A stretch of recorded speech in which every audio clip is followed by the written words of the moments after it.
Oi, galera! Boa noite! Boa noite! Estamos em mais uma live, a terceira live falando sobre a homossexualidade, a Bíblia e a Igreja.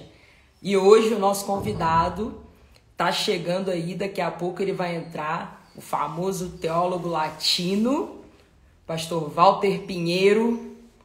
Boa noite, galera que tá entrando aí. Bem-vindos, vai compartilhando com todo mundo, que é um assunto de extrema importância pra gente, não é verdade? Exatamente, compartilhem o máximo que vocês conseguirem. Estamos aguardando já a entrada do pastor Walter. Daqui a pouco ele está entrando para a gente conversar sobre a Bíblia, a homossexualidade e a igreja. Pode ir mandando também a sua pergunta, que a gente vai ler ao longo da live, tá bom? A gente vai abrir até aqui. Eles fazem. Vocês fazem a pergunta aí, tá? E a gente vai lendo aqui, conforme a gente for olhando as perguntas que vocês forem fazendo. A gente só tá aguardando. Dúvidas sobre os versículos que são usados para nos condenar, apesar de que já foram falados em 2 lives, mas se você ainda tem dúvida, não hesite em perguntar. Experiências também, conta pra gente se você tá em alguma igreja, se você tem essa experiência de viver com Cristo e viver com a pessoa que você ama, independente da orientação sexual e de tantas outras diversidades. Vai contando pra gente aí, tá bom? Isso. O pastor Walter acabou de entrar na live. Bem-vindo, pastor. Vamos convidar ele aqui. A nossa igreja, queridos, fica em Belo Horizonte, a contemporânea de BH. E vocês são muito bem-vindos. Boa noite, pastor Walter, como vai? Boa noite, Tô bem. bem-vindo. Tudo Obrigado, bem com gente. você? Tudo bem. Tô aqui só enviando Olha, a a gente live quer pro pessoal. agradecer em primeiro lugar por você ter aceito assim de primeira, né? Então, a gente quer agradecer muito a sua presença nessa série de lives que a gente está fazendo. E eu acredito que através de coisas que vão ser faladas aqui por você, muitas pessoas que vão estar assistindo vão ser libertas em nome de Jesus. Amém. Amém, amém. Eu que agradeço o convite. Tô acompanhando a página aí há um tempo, né? Vi a outra live que vocês fizeram. Parabéns Obrigada. pelo trabalho. Isso é muito bonito. Sim. Amém, obrigada. Gente, o pastor Walter, ele tá agora lá na Igreja Betesda de São Paulo. Ele é daqui de BH, né, Walter? Ele é daqui de BH, mas ele tá lá em São Paulo agora, junto com o pastor Ricardo. E a gente também tem acompanhado o trabalho que vocês têm feito lá, muito legal, muito interessante. Né? E o pessoal de São Paulo aí que quiser conhecer a Igreja Betesda, vai lá, faz uma visita, né, Walter? Todo mundo é bem-vindo. Bom lugar. Glória a Deus por isso. Eu queria que você se apresentasse, né? Falasse como é que você chegou aí a ser pastor, a questão da teologia, para o pessoal te conhecer melhor. Ixi, essa é a pergunta mais difícil para mim sempre, porque eu sou um cara prolixo, né? Gosto de falar muito. E Pode falar. eu tenho dificuldade em resumir histórias. Então, quando as pessoas me perguntam como eu cheguei até aqui, eu penso na minha vida inteira e eu quero contar tudo. Mas vai ser breve, assim. Seria maravilhoso, mas tenta dar uma resumida. Não, eu tenho aprendido a pelo menos resumir em 5 minutos, 4 minutos a minha história, assim. Então, o meu contexto eu sou um cara de família católica não praticante, né?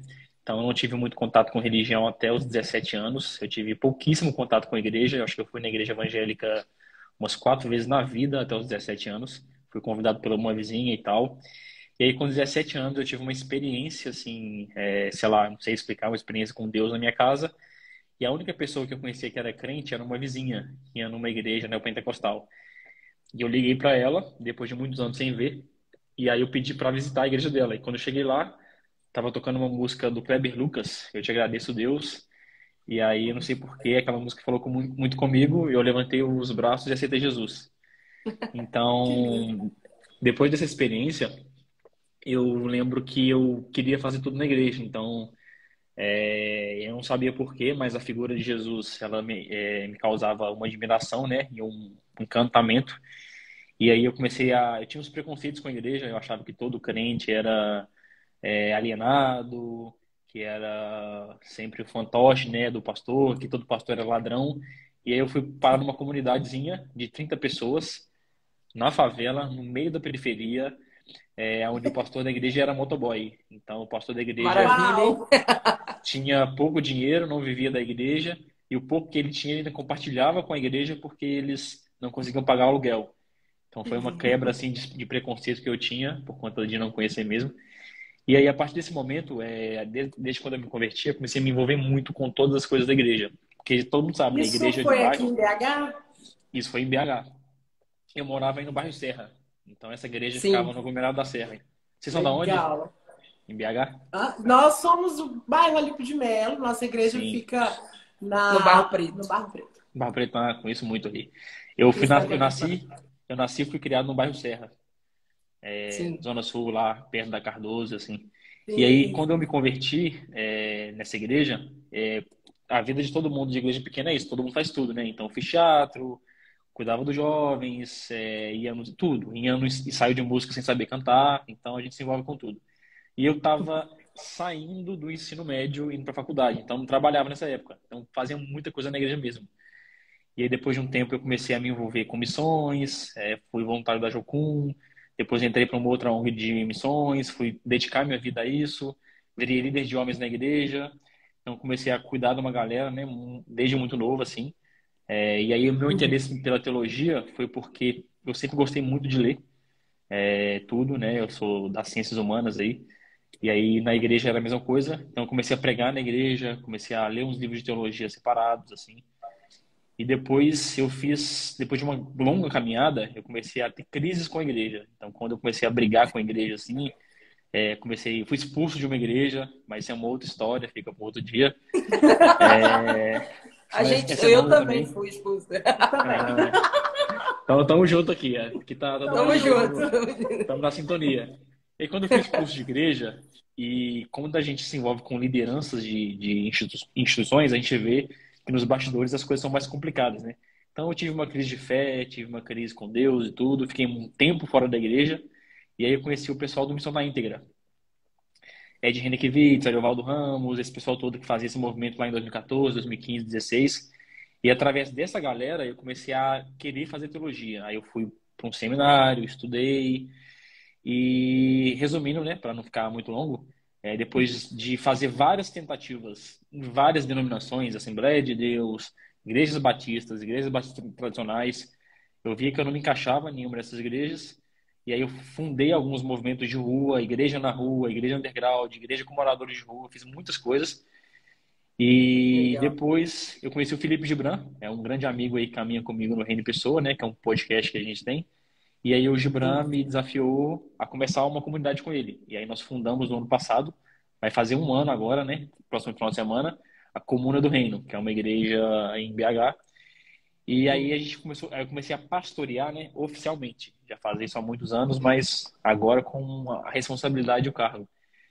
E aí no final do ano passado, recebi um convite de estar vindo para São Paulo, pela Silvia Geruzi e pelo Ricardo Gondim, aceitei o convite. E tenho pastoreado os jovens aqui da igreja. Então, o meu trabalho aqui em São Paulo é pastorear os jovens da igreja Bethesda, trabalhar com as mídias da igreja, e a gente está planejando aí para o ano que vem montar um sistema de educação, né? Um Bethesda Educação, assim. Ai, Essa é a legal, minha hein? ideia. Para ensinar teologia. Muito Consegui legal. resumir, hein? 5 minutos. Muito bem. Muito bom. Walter, a gente sempre faz essa pergunta para os pastores que estão falando com a gente nessas lives, que é a pergunta que todo mundo quer saber. Quando foi que você começou a entender que a Bíblia não condenava a homossexualidade? Essa é uma pergunta assim, engraçada, que eu tenho até contado com os amigos, que o que me fez ficar uma pessoa conservadora e depois homofóbica foi a religião. Porque o meu contexto familiar é um pouco diferente. Por exemplo, existem várias pessoas que são LGBTs na minha família. Então, desde Sim. criancinha, o meu tio, né, o meu tio mais próximo, que é o irmão mais novo da minha mãe, ele é quase que um irmão para a gente mais velho. Ele cuidava da gente quando a gente era criança, porque eu tenho duas irmãs, né? Eu tenho duas irmãs e uma prima que tem praticamente a mesma idade. Então, Sim. esse meu tio, desde muitos anos atrás, eu lembro, eu tenho 27 anos hoje, quando eu tinha 7, 8 anos, a gente ficava o final de semana na casa dele, e ele morava com dois amigos, e todos eles eram gays, e eles tinham namorados, então pra gente era um convívio normal, pra família inteira. Nunca foi uma Sim. questão, nunca foi uma crise, entendeu? Então, pra mim era uma questão normatizada, mas quando eu viro religioso, a gente se depara com os versículos, com a normativa da igreja, e eu acabo pensando, pô, eu amo meu tio, mas meu tio tá em pecado, né? Ele tem que parar, ou se converter e tudo isso. E aí eu Uhum. só comecei a ter essa virada de chave A minha primeira crise foi quando eu estava no campo missionário, evangelizando na rua. E aí chegou um casal de jovens para mim, né? Eles eram namorados. Aí a gente estava falando de Jesus para eles. Aí um deles disse assim, chorando: eu amo Jesus, eu amo Jesus, mas eu vou pro inferno. E por que eu vou pro inferno? Nossa. Por que eu vou pro inferno? Sendo que eu já tentei não ser gay, eu tentei largar essa vida, mas eu não consigo. E eu vou pro inferno mesmo assim. E foi a primeira vez na vida que eu não tinha resposta. Nenhum versículo me Misericórdia. salvava, nenhum livro me salvava, nem oração funcionava. E aí aquilo foi um primeiro incômodo. E depois disso eu comecei a acompanhar, né, umas outras pessoas, alguns movimentos. Tem o Evangélicos, tem o Direito a Deus, tem um monte de movimento aqui no Brasil, né, que trabalha a questão. Mas a Glória a grande virada de Deus. chave, para mim, foi a leitura de um livro que chama o que a Bíblia realmente diz sobre a homossexualidade. Porque a minha questão sempre foi com o texto bíblico, né? Quando eu resolvi essa questão com o texto bíblico, eu vi que tinha outras interpretações, foi muito fácil. Maravilhoso, glória a Deus. Mudei a premissa, então o ponto final é fácil de mudar. Que bênção, glória a Deus. Ficou muito mais tranquilo, né? Sim, E é isso que a gente tenta fazer diariamente, né? A gente tenta ver, falar com as pessoas para terem um entendimento diferente, lerem outras traduções, estudarem o contexto daqueles versículos, não só desses, mas de vários outros que usam para condenar várias outras pessoas, né? Mulheres, pessoas pretas e vários outros tipos de situação. Então a gente está sempre tentando fazer isso. Inclusive, eu queria que você falasse sobre, não sobre todos, né? Mas sobre alguns desses versículos que usam para nos condenar. Falar também sobre esse garjão que o pessoal usa muito de. Jargão que o pessoal usa muito de. Ah, você. A gente ama você, mas não ama o pecado, né? Que você uhum. comete. Então eu queria que você falasse um pouquinho sobre essas questões. Eu já fui, inclusive tem que pedir um perdão público, né? Eu já fui uma dessas pessoas que usou esse jargão. Deus ama Sim. você, mas condena o seu pecado. Eu acho que todo mundo passa por esse estágio aí. E isso é uma tentativa sempre de controle e de normatização do outro, né? Porque antes disso ser uma questão falada aos homossexuais, as pessoas usavam isso com outros supostos pecados, né? A gente sempre nivela o pecado naquilo que o outro pratica, não naquilo que a gente pratica, né? E esse jargão já foi usado em vários contextos. E aí, ultimamente, ele só é usado na questão LGBT, que eu acho a questão que está mais em evidência aí. Aí eu vou pegar aqui, ó, até anotei num papelzinho, porque são vários textos, né? E eu já sabia que essa pergunta ia vir. Inclusive, eu fiz até uma série de posts no meu Instagram, com base Sim, nesse nós livro e mais vimos. outros dois. Eu li 3 livros para fazer esses posts, porque Segue lá, gente. é uma questão que sempre aparece, né? Em versículo tal. Aí quando você explica Levítico, uma pessoa pergunta de Romanos. Aí eu, para ser mais fácil, deixei todos os textos lá. Então a Sim. Bíblia, basicamente, ela vai ter 5 ou 6 versículos ali falando sobre essa questão. O primeiro está em Gênesis 19, e aí a velha história de Sodoma e Gomorra, que todo mundo conhece, que é a história das filhas de Ló, que chegam 2 anjos na cidade, aí eles buscam refúgio na casa de Ló, os homens querem abusar deles, e o Ló oferece a filha e não os homens ali, e aí existe uma narrativa do texto. Se você não lê isso sem contexto, você vai dizer que o pecado dessa cidade é o da homossexualidade, porque está havendo estupro. E a homossexualidade não tem nada a ver com isso. O que o texto está dizendo, a grande denúncia desse texto, é que naquela cultura, naquela cidade, existia o abuso de pessoas. Essa é a primeira grande discussão. O abuso como forma de violência e de dominação. Então, naquele mundo antigo, uma forma de você humilhar alguém, de você subjugar uma pessoa, era você abusando dela sexualmente. Então, há uma denúncia nesse texto. E a segunda denúncia, que era cara nesse tempo, era sobre a falta de hospitalidade. Então, numa região Sim. desértica, os viajantes eles precisavam parar nas cidades para receber auxílio, comida, abrigo e água. Então, é uma questão muito cara para o povo judeu, a questão da hospitalidade. Por isso que era um pecado grave você não ser hospitaleiro. Então, a denúncia do texto é que as pessoas daquela cidade não eram hospitaleiras. E, além disso, além de não serem hospitaleiras, não lidarem bem com o estrangeiro, elas abusavam e subjugavam desse estrangeiro porque elas se achavam superiores. Então, o texto não tem nada a ver com uma relação homossexual. O Sim. outro texto que aparece logo em sequência, os textos que são usados são os textos de Levítico, que está no capítulo 18, que está no capítulo 20. Levítico é aquele texto, é aquele livro, né, que vai falar sobre as práticas dos judeus, as práticas ritualísticas e as práticas de uso e costumes culturais. Então tem uma série de noções ali de pureza e impureza. Então o judeu é um povo que tem uma noção muito grande sobre as coisas que são santas e as coisas que são pagãs, que eles viviam num Sim. contexto de idolatria. Então, no contexto de idolatria, que há uma disputa entre o Deus verdadeiro e os outros deuses, e uma disputa para manter a fé e manter a religião, eles precisam criar normas. Então, vamos pensar que aquela é uma época em que a religião era misturada com a política. Então, só existiam teocracias. Então, as leis sociais, que são as leis que a gente tem hoje, as leis do Congresso Nacional, eram as leis religiosas. Então, para se diferenciar de Sim. outros povos, as leis religiosas eram as leis do Estado, assim, daquela sociedade. Então, no Levítico, há uma preocupação muito grande das coisas que são nossas, do nosso povo, e das coisas que são do outro povo. E aí, nesse mundo, existiam várias outras religiões que tinham rituais pagãos. Nesses rituais Uhum. pagãos, existia sexo entre pessoas, entre pai, mãe, irmão, entre pessoas do mesmo sexo. E aí o judeu, para se diferenciar dessas culturas, só aceitava o sexo que não era ritualístico, que não era esse sexo para oferecer alguma coisa a Deus, que era o sexo dos núcleos familiares. E o núcleo familiar nesse tempo é um núcleo padrão, que não é um pai e uma mãe. É um pai, um Sim. patriarca, com um harém. Então, quando as pessoas falam É, sobre. Ninguém fala isso, né? Quando as pessoas vão usar os textos É de Levítico, verdade. elas não falam que nessa sociedade existia um cara com várias mulheres e concubinas. Então, se a gente for seguir a Até Bíblia. hoje é assim, né, pastor? outro tipo de Só que. família tradicional. Até hoje Só é que. assim, né, pastor? Até hoje é assim, só que assim, escondido, né? Hoje não pode, Só porque que tem hoje é que. escondido. Isso aí ninguém fala. Mas nessa É, sociedade, esse era o costume. Então a gente tem que pensar que os usos e costumes mudam.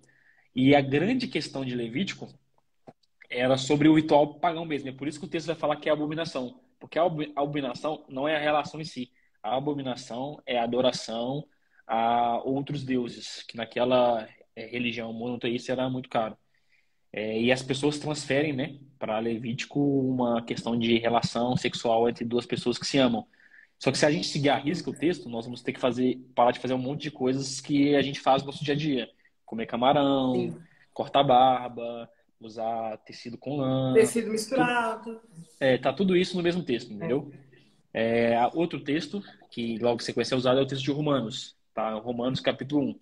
Nesse texto, a grande discussão que está ali é sobre as coisas que são naturais ou não. Porque eles vão falar, né, que essa prática não é natural, numa sequência de outras questões. Só que Sim. o não natural, a tradução da palavra é que importa. Porque quando a gente pensa no natural, a gente pensa em normativas, em coisas que são biológicas ou filosóficas. Tipo assim, o que não é natural no ser humano. Mas o texto não está falando disso, o texto está falando de usos e costumes, coisas que são comuns socialmente. E no texto de Romanos, o que não era. Porque esse texto faz referência também a Levítico e à cultura judaica. Então a gente tem um Sim. Paulo, que está inserido num contexto greco-romano, que tem um outro tipo de sociedade e outro tipo de cultura. E a grande discussão ali é que há uma discussão entre os gentios e os judeus, da primazia de Deus. Então, Deus se revelou a quem? Deus se revelou aos judeus. O texto de Romanos inteiro é isso. é que a primazia da revelação de Deus foi dada aos judeus. Os judeus são um povo eleito. Eles são o povo de Deus. E aí, quando Paulo ele está falando aos gentios, ele está falando a esse novo povo, né? Eles vão usar numa sequência de capítulos que os judeus, os gentios, eles são enxertos na videira, porque é a árvore, é a videira, e os judeus têm a primazia na revelação de Deus. Só que agora os gentios também têm primazia. Sim. E aí, quando vai falar do comportamento social dos romanos, Paulo vai denunciar uma série de abusos, de crimes que eram cometidos, e ele vai fazer a mesma palavra que ele usa nesse contexto, que as pessoas condenam as pessoas homossexuais, ele usa para Deus, que é parafísis. Então, Deus, ele também age de maneira não natural quando ele enxerta os gentios na videira. Então, o não Sim. natural aí não tem nada a ver com ser normal ou não. Tem a ver com coisas que não são comuns. Não é comum pessoas que não são judeus serem salvas. Mas agora, com Jesus, é comum pessoas não judeus serem salvas. Então, é a mesma coisa. Então, o texto, quando ele é traduzido primeiro para o inglês, depois para o português, ele muda toda a conotação de maneira proposital e as pessoas vão denunciar e vão falar que isso é uma questão de prática homossexual, que não é. É só uma disputa entre duas culturas, a cultura judaica com a cultura grega. Que na cultura grega tem uma depravação sexual, entre aspas, né? Que é depravação, sim, segundo a narrativa judaica, que é uma cultura Sim. mais patriarcal, mais familiar, mais de clã. No mundo grego não é assim. Outro texto, que são, na verdade, são dois textos, né? Que tá o texto de Coríntios, o texto de Timóteo, que talvez são os mais usados, e os que mais dão polêmica na internet. Principalmente por conta do debate entre o Marcos Feliciano e o Felipe Neto, né? Que todo mundo aprendeu a palavra malacói, com o Felipe Neto, eu lembro. Esse debate foi clássico, assim. Muito legal. E nos dois textos, tanto de Timóteo, tanto o texto de Coríntios, essas duas palavras aparecem, malacói e arsenokoitai. A palavra arsenokoitai, ela significa pervertidos ou molestadores de crianças. E a palavra malacói significa efeminados ou meninos prostitutos, dependendo do seu contexto ali. Só que até o século XX, essa palavra malacói, ela não tinha um significado comum. Ela significava masturbadores, a interpretação. Depois de um tempo, eles foram reeditar os textos gregos, reler os textos gregos, e aí a tradução mais correta ficava pervertidos ou meninos afeminados. Tem um teólogo, né, que é um estudioso de grego, que ele vai dizer que essas palavras elas não são tão usuais no grego clássico. Então, se você for nos manuais, ela não tem uma tradução lá muito certa, ou seja, isso é só usado aqui na Bíblia, nesse contexto específico de Paulo, porque é muito específico o que ele está falando. Porque quando os cientistas sociais da época vão analisar a cultura dessas duas cidades, tanto a cidade onde Timóteo está inserido, tanto da cidade de Coríntios, qual que é a grande discussão ali, ó? Aqui nessa cidade existem os arsenocoitais, que são esses homens abusadores de crianças, e existem os malacóis, que são esses meninos abusados. Qual que é a denúncia do texto? Nesse contexto aqui, porque quando a gente vê os filmes, né, a gente sempre vê os nobres, né, os reis, tendo relações sexuais efetivas com outros homens. Sim. E eles usavam as mulheres para procriar. Inclusive, a gente escuta muito isso em palestras. E isso é um pouco questionável, porque, na verdade, essa relação afetiva e sexual, ela não era tão tranquila assim. Porque os nobres, os ricos, eles tinham escravos sexuais. É um pouco diferente.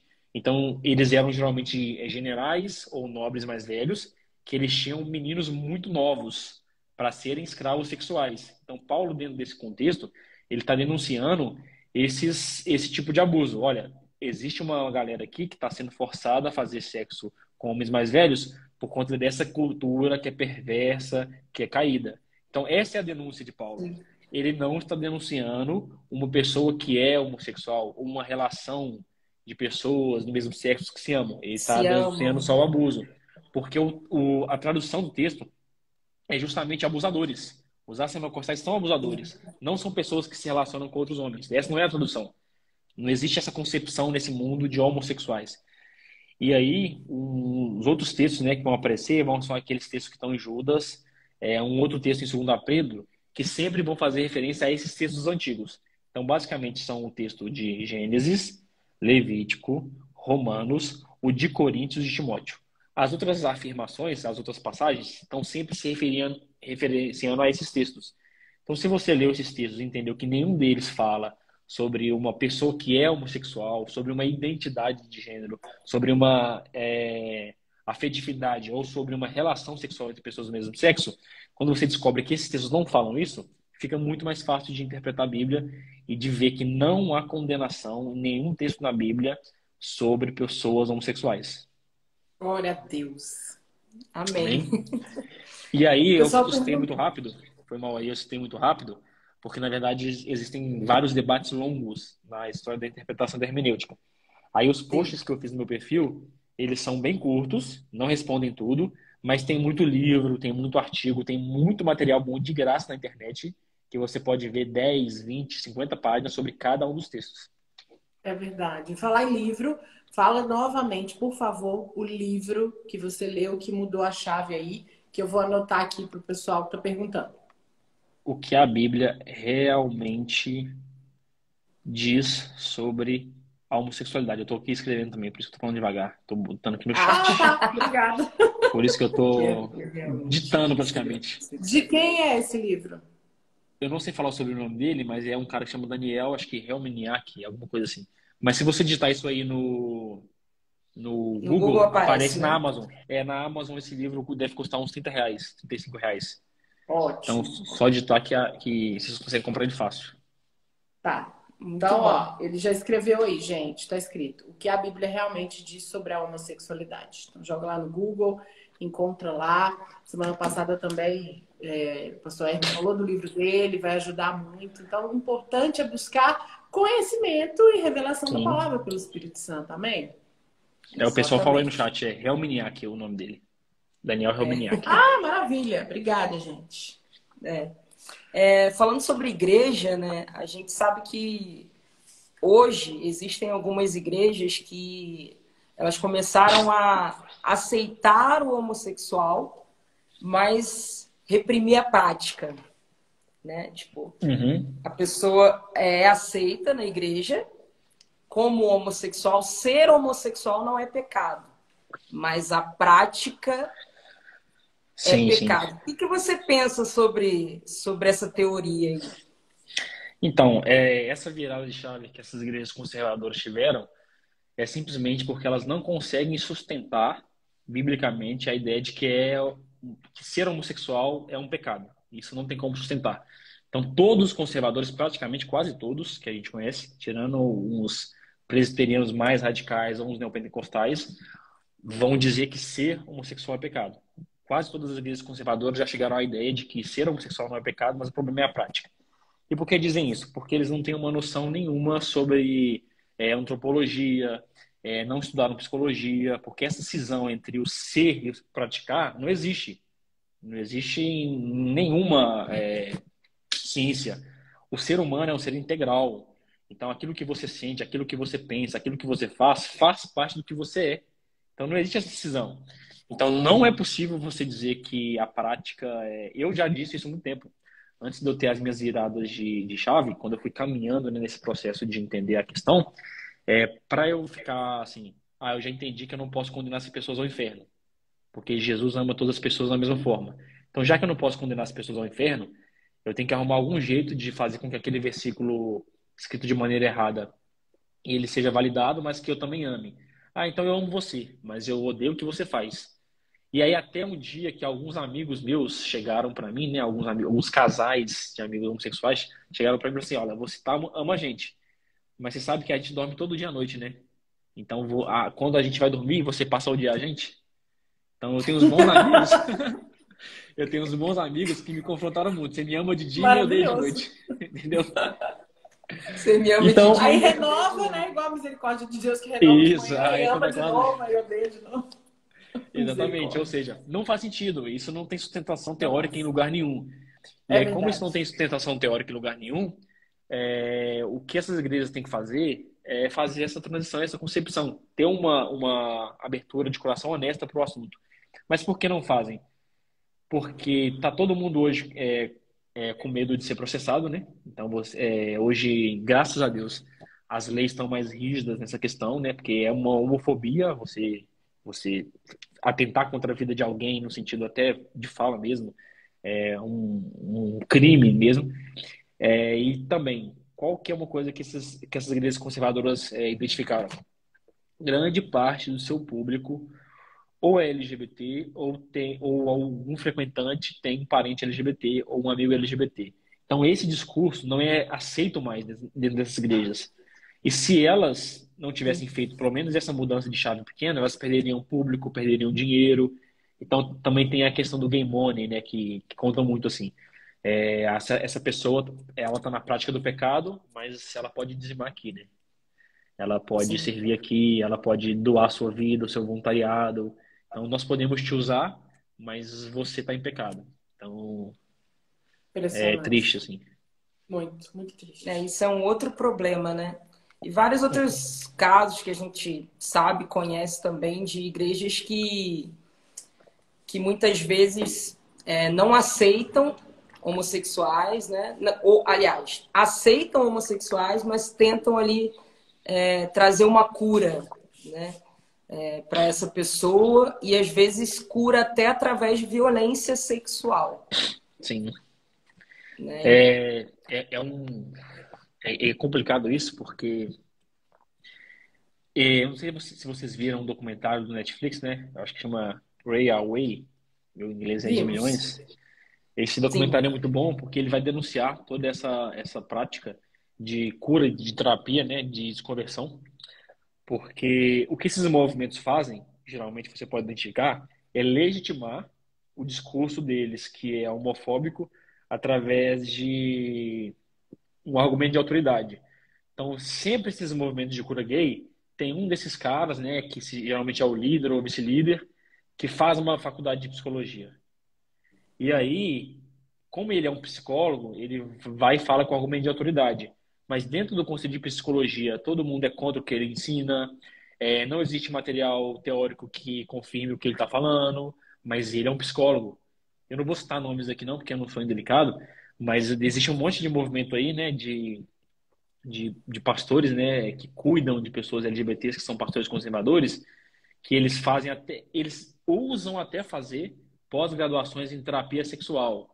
Eu fico pensando assim, Misericórdia. como que esse cara faz uma faculdade dessa e fala esse monte de absurdo na internet? É porque ele fala, não, uma coisa é a minha formação acadêmica, outra coisa é a minha fé, outra coisa é a minha espiritualidade aqui.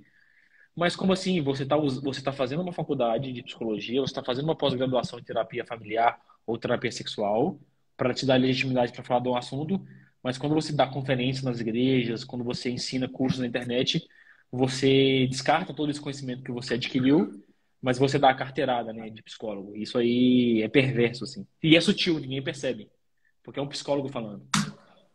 sim, é escondido, né? E quantas pessoas já não passaram por isso, né? Muitas Uhum. pessoas e passam até hoje. Esse é o grande problema. O que eu mais escuto, né, porque na verdade eu não respondi a pergunta, eu só fugi um pouco, mas a quantidade de pessoas que eu converso assim, semanalmente que passaram por terapia de conversão, o nosso amigo Furtado citou o nome de um desses, tem vários, mas ele citou o nome aí, eu não vou citar não. Então fica todo mundo sabendo que o Furtado aí, ó, citou o nome da pessoa que eu disse. Mas a quantidade de pessoas que passam, né, no meu gabinete ou me mandam mensagem aqui no Instagram que passaram por uma sessão de terapia de desconversão, isso é cruel. Isso causa suicídio. Isso é perverso, Misericórdia. assim, isso é Causa. crime. Causa. E eu lembro de que eu tenho uma amiga, né, que é aqui de São Paulo. Eu sou amigo dela e do marido. E ela me fala muito sobre os dois filhos dela, assim, que são gays. Eu não os conheci pessoalmente ainda, né? Mas uma vez uma coisa que ela falou assim, me tocou muito, foi quando ela disse assim, olha, eu sujeitei os meus dois filhos à tortura. Meu Tortura. Deus. Eu levei os meus dois filhos a todas as terapias de conversão. possíveis, assim. Ela e os dois filhos dela têm a versão à igreja, eles odeiam a Meu igreja. Deus. E um Claro. dia ela foi na igreja, né, na igreja dela, eu estava lá junto com ela. E aí uma das sessões, né, que foi uma palestra sobre esse assunto, eu lembro que ela falou assim, ela e o marido pegaram o microfone, né, na frente de todos os pastores, né, aquele monte de pessoas, e falaram assim, olha, eu estou aqui, nós estamos aqui para pedir perdão, primeiro aos nossos filhos, porque a gente maltratou e tirou uma grande parte da vida deles, nós roubamos a adolescência, Meu nós Deus do céu. roubamos a juventude deles, e todo mundo que está aqui tem sangue nas mãos. Quantas pessoas LGBTs morreram ou perderam a sua vida por conta deste discurso raso e mentiroso que a gente ama você, mas odeia o seu pecado? Isso me tocou muito, assim. E eu acho que isso é o Meu mínimo, Deus. assim. A gente tem que combater e denunciar. Temos que denunciar todas essas terapias de conversão, porque É verdade. isso é um crime. É denunciado pelo Conselho de Ética de Medicina, de Psicologia, isso não existe. Sim. E o pior, eu acho que o pior disso tudo é que é o afastamento de Deus, né? Uhum. Porque a pessoa acaba realmente tomando raiva até de Deus, né? Porque essas pessoas falam em nome de Deus e aí acaba tomando raiva de tudo e acaba não acreditando mais, né? Não acreditando e eu até falei isso nas outras lives que a pessoa acaba falando, a frase usada é: já que eu tô no inferno, eu vou abraçar o diabo, né? E aí acaba acontecendo várias coisas, acaba fazendo com que o corpo seja realmente ali usufruído de forma que não é legal, né? Desrespeitosamente, sem sentimentos e tal. Então acaba complicando, acaba matando a pessoa espiritualmente, né? Fisicamente não, em algumas vezes, mas acaba matando espiritualmente. Uhum. Eu até lembro de uma. Eu não sei se vocês conhecem a Keila Guedes, ela tem uma página. Sim, Sim, sim. nossa parceira, já fizemos live Ah, com ela. Os Sim. que estudos legal, dela que são legal. fantásticos, gente. Quem não Sim. segue, vou colocar o arroba dela aqui, hein? Uhum. Ela é ótima, Eu, aquilo é maravilhosa. a gente entrevistou a Keila uma vez também, e uma das coisas que ela fala que eu acho que é mais impactante, aquilo que você está falando já, né? Que é o direito a Deus. Quando ela vai entender que, apesar da gente estar aqui discutindo, né, texto bíblico, estar aqui discutindo Gênesis, Romanos e tal, nada disso importa, assim. Isso é só É, para se você tiver uma dúvida, se o seu parente tiver uma dúvida, mas o que importa é que você aí, indivíduo, pessoa, hétero, cis, gay, trans, você tem o direito a crer, tem o direito à espiritualidade. Você é acolhido e amado por Deus. E você não Amém. tem que se justificar. Bíblia nenhuma, texto sagrado nenhum, nem a Bíblia, nem o Alcorão, nada. Nada pode te separar do amor de Deus. É aquele grande versículo da Bíblia, nem altura, nem profundidade, nem coisa alguma vai te separar do amor de Deus em Cristo Jesus.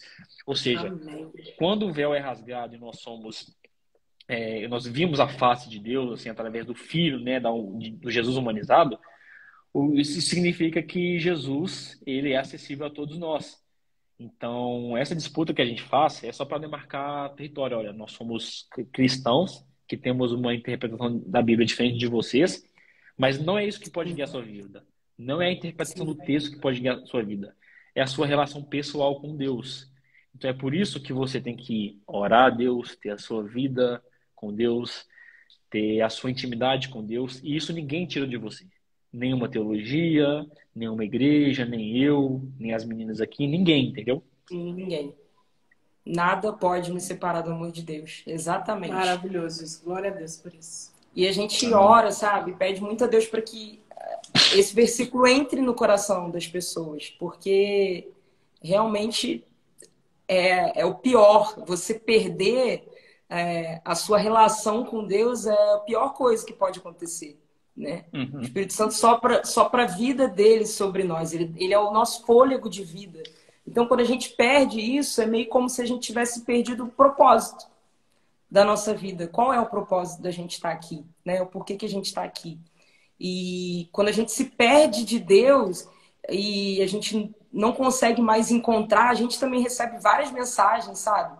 De pessoas que se perderam de Deus, que hoje não só se perderam de Deus, mas da sua família também, de famílias que não aceitam, que foram expulsos de casa por serem quem são, tal. E aí a gente sempre tenta trazer a pessoa para um relacionamento primeiro com Deus, né?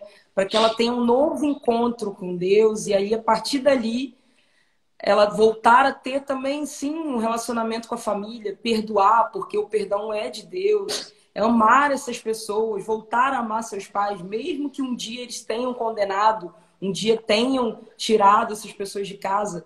Porque quando a gente começa a amar e transbordar o amor de Deus, que tem na nossa vida, todas as pessoas que estão à nossa volta começam a ser impactadas. Então, os relacionamentos voltam a acontecer. A gente é prova disso, né? Minha mãe nunca foi evangélica, minha mãe nunca foi da igreja. Eu era da igreja, comecei a ir para a igreja com 15 anos. E eu era da igreja, com 18 anos eu fui contar para minha mãe que eu era lésbica. E ela foi lá no pastor, lá na minha igreja, para falar, tirar satisfação com ele. Como que pode olha isso. Como é que pode? Você tá aí, você não tá vendo que a minha filha é lésbica, tá tendo um relacionamento dentro da sua igreja, não? Então, assim, minha mãe nunca foi evangélica, sabe? Era católica, não praticante. E foi lá na igreja cobrar o pastor, ou seja, ela acreditava em algo, tipo, ser lésbica não é de Deus. Porque alguém falou. Assim, ela não falava assim, né? Ela falava, você é sapatão, sapatão não é ser de Deus, não é de Deus, não. Eu falava assim, mãe, você não é nem da igreja, o que você tá falando? Sabe? Tipo, você não tem que falar. E mesmo assim ela foi lá tirar satisfação. Ou seja, o que é falado dentro da igreja alcança várias pessoas aqui fora que nem vão para a igreja. Uhum. E as pessoas começam a acreditar nisso. E aí a gente começa a ser condenado por pessoas que nem da igreja são. Isso é engraçado, porque é um fenômeno sociocultural, né? Apesar das pessoas não frequentarem a igreja, a gente vive num país que foi dominado pelo catolicismo apostólico romano por muitos séculos, e depois o protestantismo ganhou um pouco de força. Então, assim, a gente é um país, infelizmente, terrivelmente cristão. Então, por ser um país, infelizmente, terrível cristão, até as pessoas que não têm uma prática religiosa, elas têm um monte de concepções, né, fundamentalistas, enraizadas na prática do cotidiano. Então, sim, machismo, racismo, homofobia é fruto desse cristianismo ocidental, branco, americano. E eu acho engraçado porque, por exemplo, as grandes discussões hoje que acontecem, né, na esfera pública sobre a homossexualidade, todas elas partiram da arena pública. Por exemplo, Silas Malafaia, Marco Feliciano, Bolsonaro, são três assim, grandes figuras que estão proliferando um monte de ideias reacionárias, conservadoras, que se tornaram, em algum momento, bandeiras do cristianismo em rede nacional. Então, por exemplo, a sua mãe, quando eu estou falando da sua mãe como exemplo, assim, ela olha para a igreja, o que ela pensa? Ela pensa no Malafaia, ela pensa no Edir Macedo. Então, esse é o estereótipo que a gente tem. As pessoas não sabem que as igrejas, né, são ambientes plurais e que há extremamente, assim, uma grande variedade de divergências de opiniões na mesma rua. As igrejas da mesma rua no bairro não concordam quase em nada, assim. Só que culturalmente não é assim. Culturalmente tem algumas coisas que são normatizadas. O pecado. Crente beber é um pecado, mesmo que não seja assim. É sempre essa discussão. Crente não pode beber. Então, assim, se você é crente e tá bebendo, minha mãe fazia muito isso também. Por isso que quando você tá falando, eu fiquei, tipo, pensando. Eu entrei pra igreja e aí um dia eu fui beber minha mãe. Mas você não é da igreja? Eu falei, mãe, você nem é da igreja. Como é que você sabe as coisas que são da igreja ou não, entendeu? Eu falei, quem te contou as coisas que são da igreja ou não, entendeu? Então, bem isso mesmo. Mas isso é um tá lendo fenômeno a Bíblia cultural. agora, mãe? Eu não tô sabendo, mas corrigindo. É como ela pensava. Porque para honra e glória do Senhor. Hoje ela ainda nos converteu, a gente ora por isso, mas ela se converteu a nós, né? Se converteu a essa condição. E que todos nós convivemos bem em família, com a minha família, com a família dela. E é maravilhoso essa convivência. Por isso que é importante a gente trazer esse amor para nós e todo mundo que está assistindo, para que seja resgatado mesmo, porque é prazeroso. Tem coisa melhor do que se conviver bem com a sua família? Muito bom. Que Deus traga Mas, isso pra gente mas também. sobre isso aí, só uma questão que quando eu tenho aprendido isso nos aconselhamentos, né, e acompanhando pessoas que estão tendo, assim, uma tentativa de começo, assim, de conversa com as famílias, né, porque é um assunto complicado, principalmente famílias religiosas da igreja, é Muito. que quando há uma opressão, né, quando há uma violência dentro do lar, você não tem que buscar reconciliação com os seus pais, você tem que romper. Você não precisa se sujeitar a nenhuma situação de violência e de opressão. Se seus pais são extremamente violentos por você ser uma pessoa LGBT, vai buscar ajuda no pastor, na pastora, que não seja conservador e fundamentalista, né, porque vai te prejudicar mais ainda. Busca conforto no amigo, busca conforto na polícia, onde você precisar. Esse é o primeiro passo, você não sofrer mais opressão. O segundo passo Sim. é entender que os seus pais, eles são frutos do meio de um tempo. Então, e que há uma reconciliação possível. Então, seus pais, eles não... Os pais, a grande maioria dos pais que fizeram uma terapia de reconversão, né, de cura gay nos filhos, não fizeram por maldade, fizeram porque achavam que ser gay era um pecado, né? O que era uma abominação. E aí eles Sim. procuraram o que eles aprenderam a vida toda, que era o certo. Aí pessoas apareceram dando a solução e eles foram atrás de uma coisa que era, entre aspas, melhor para o filho ou para a filha. Mas o que vocês falaram aí, que vocês contaram, é muito importante porque eu acho que na espiritualidade, assim, e seguindo a vida de Jesus, mais importante que os sermãos teológicos que Jesus deu, né? Porque ele deu vários, tem o Sermão do Monte, tem a oração do Pai Nosso, tem várias vezes ali que Jesus para dar um ensinamento assim. Eu acho que o que mais impactava não eram os grandes sermões, o que fazia tanta diferença, mas era o afeto. São as Sim. relações de afeto, de contato diário, que elas mudam as coisas. Então, as grandes experiências que eu Com tenho com certeza. pessoas que conseguiram viver bem com a sua sexualidade foram pessoas que tiveram relacionamentos. Por exemplo, eu sou uma pessoa que mudei. Eu disse, né, que o livro foi fundamental para mim, mas isso é meio a verdade, porque o que foi mais fundamental antes de eu ler o livro foi o meu relacionamento com os meus amigos e amigas que eram casais homossexuais, que eu Maravilhoso. convivia diariamente, semanalmente. Eles liam a Bíblia mais do que eu, oravam mais do que eu, falavam Olha mais de isso. Deus que eu. Eram amigos que eu amava o tempo todo. Por que que essas pessoas tinham menos Deus que eu? Então, Não é? vivenciar e experienciar isso no cotidiano foi muito importante. Inclusive, a paciência que eles tiveram de conviver com uma pessoa que achava que ele estava em pecado. O amor deles que me constrangeu para eu mudar de opinião e buscar ler teologia, buscar outras interpretações. Então, essas relações de afeto mudam muita coisa.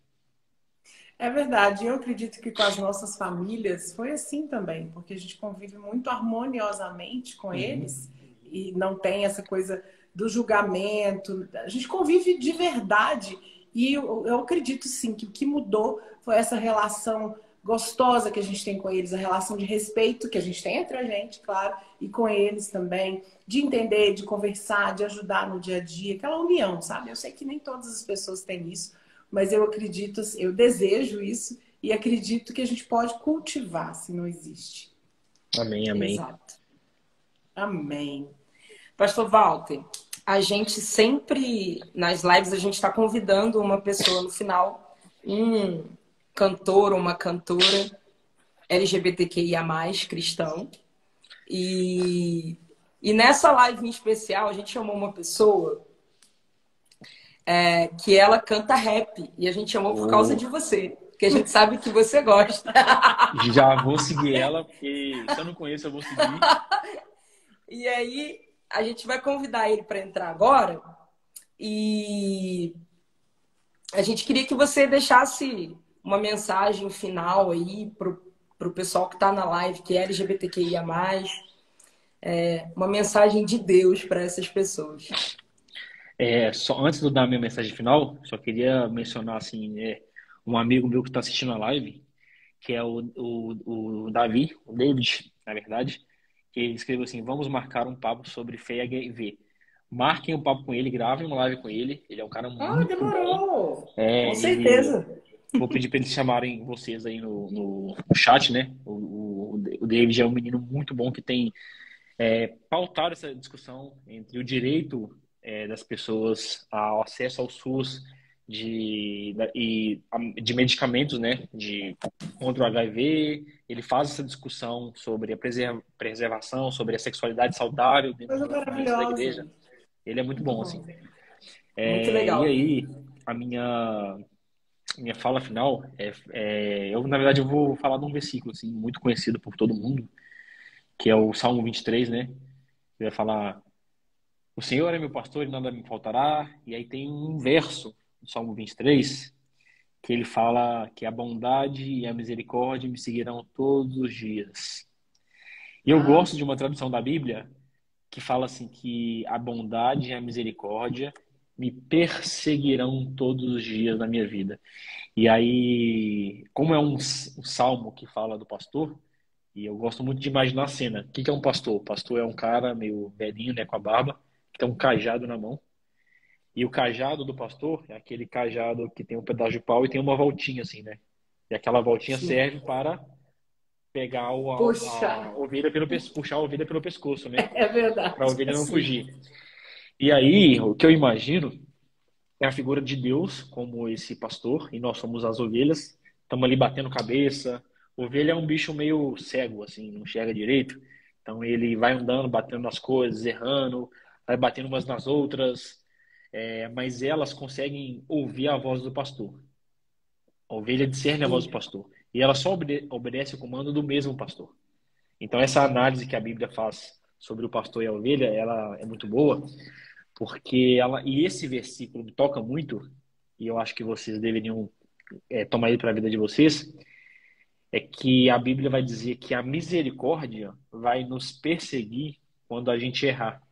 Então, todas as Amém. vezes, 100% das vezes que você se sentir solitário, sozinho ou culpado, a misericórdia de Deus chega até a tua vida e te alcança. Mas todas as vezes que Amém. você estiver lutando por algo que é justo, bonito, ético, a bondade de Deus vai te perseguir, vai potencializar aquilo que você é. Então, pessoas que Amém. são LGBTs, que estão assistindo essa live, que por muito tempo lutaram por aprovação e aceitação, não. Lutar por aceitação e aprovação é muito pouco. Você tem que celebrar a sua diversidade. Deus celebra a sua Amém. diversidade. Ele não só te aceita. Aleluia. Então, que a bondade de Deus te siga e te potencialize como uma voz que vai libertar outras pessoas e não recue por nada, porque quem botou a mão no Amém. arado não pode olhar para trás. Então, todo mundo Amém. aqui que é LGBT, que entendeu que é amado por Deus, tem que espalhar essa boa notícia para todas as outras pessoas. A igreja é de Amém. vocês, Deus é de vocês, e nós estamos juntos numa grande operação, né? Uma grande sabotagem desse mundo. Então, nós vamos mostrar às pessoas que é possível amar radicalmente, e isso começa com vocês também. Então, Que vocês coisa são agentes de maravilhosa. transformação. Amém? Amém. Amém. Muito obrigada. Muito Obrigado, Saiba obrigada. que gente. você também é um agente de transformação, viu? Com A certeza. gente te agradece demais pelo trabalho que você também faz, sabe? A gente vê que é realmente um novo avivamento, o que Cristo tem feito, Amém, o Deus. Espírito Santo Amém. tem feito. É um novo avivamento, é um avivamento de. É um sopro do Espírito Santo, não de falar em línguas ou do Espírito Santo cair e o fogo descer, não. É um avivamento onde pessoas começam a entender a Bíblia de forma que uns começam a amar os outros de verdade, não simplesmente da boca para fora, né? Então, isso é ser cristão. Esse é um novo avivamento. Obrigada Até. de coração. E para terminar, eu só lembrei aqui rápido de uma Uhum. frase da nossa ativista querida Angela Davis, né? E ela vai falar que, inclusive a frase está na minha bio, você precisa agir como se fosse possível transformar o mundo. E você deve fazer isso o tempo inteiro. Então é essa mensagem. É Coisa possível mudar a igreja. maravilhosa. É possível mudar a Muito igreja. Amém. bom. Eu creio. Glória a Deus. Deixa eu Amém. chamar o Um Arthur abraço. aqui, que daqui a pouco vai.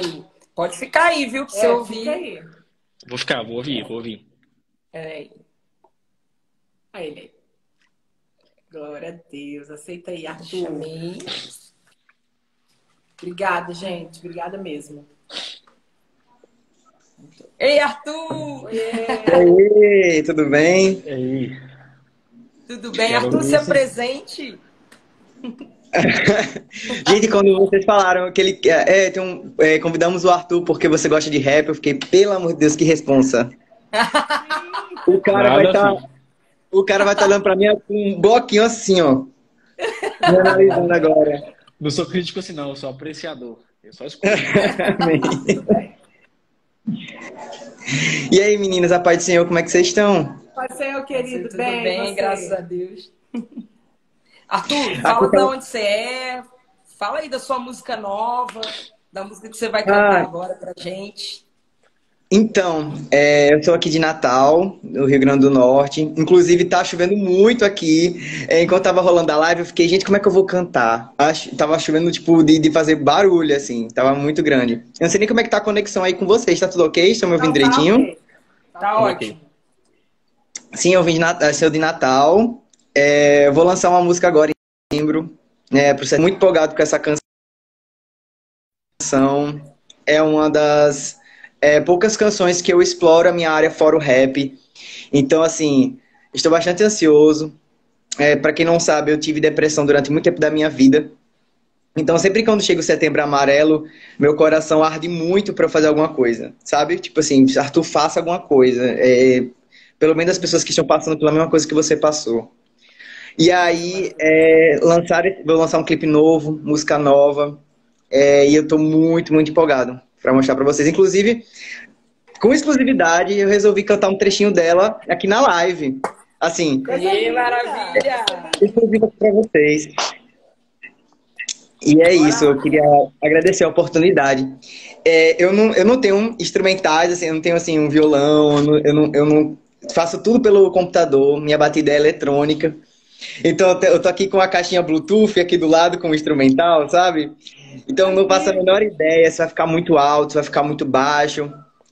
Mas que seja feita aí a vontade de Deus, em nome de Vai Jesus, ser benção.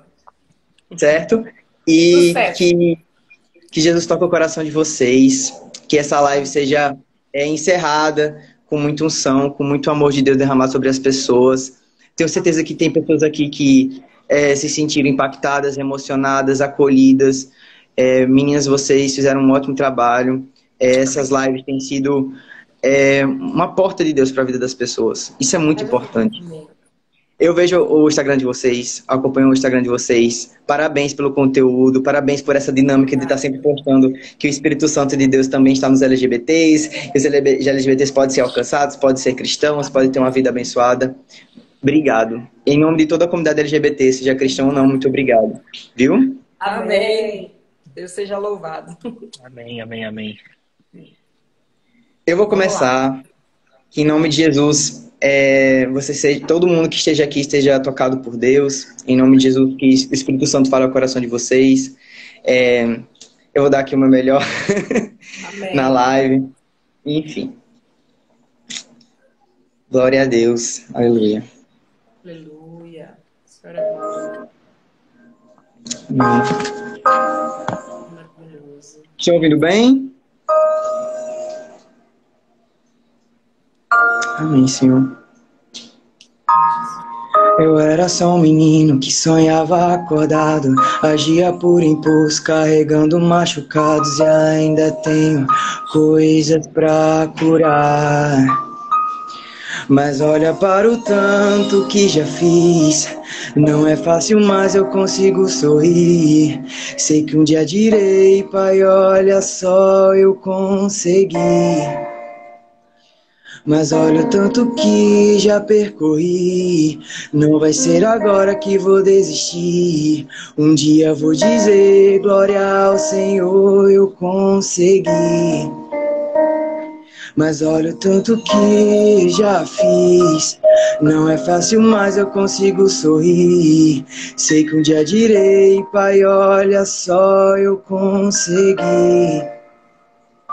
Mas olha o tanto que já percorri. Não vai ser agora que vou desistir. Um dia vou dizer, glória ao Senhor, eu consegui. Eu consegui.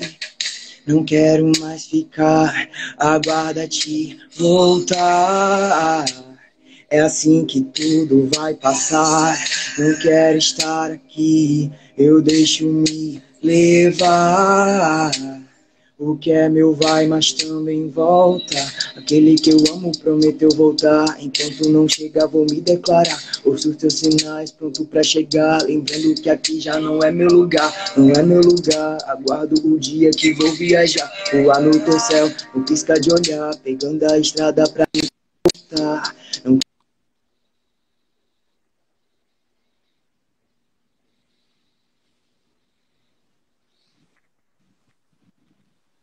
Aleluia. Amém. Aleluia. Glória a Deus. Amém. Acho que a internet dele deu ruim. É por causa da Travou. chuva, gente. Não tem problema.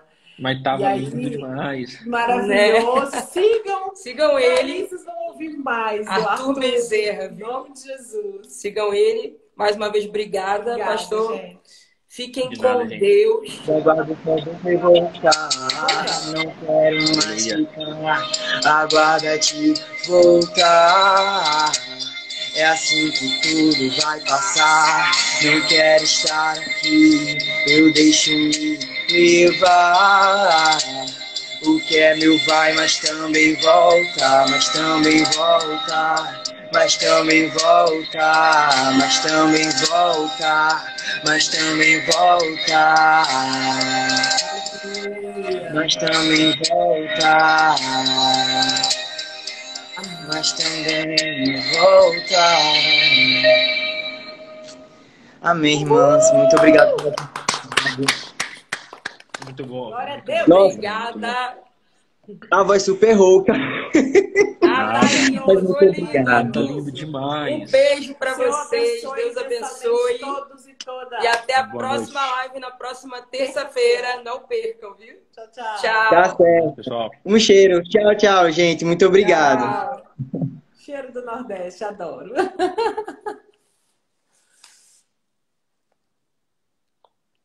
Vermelhinho.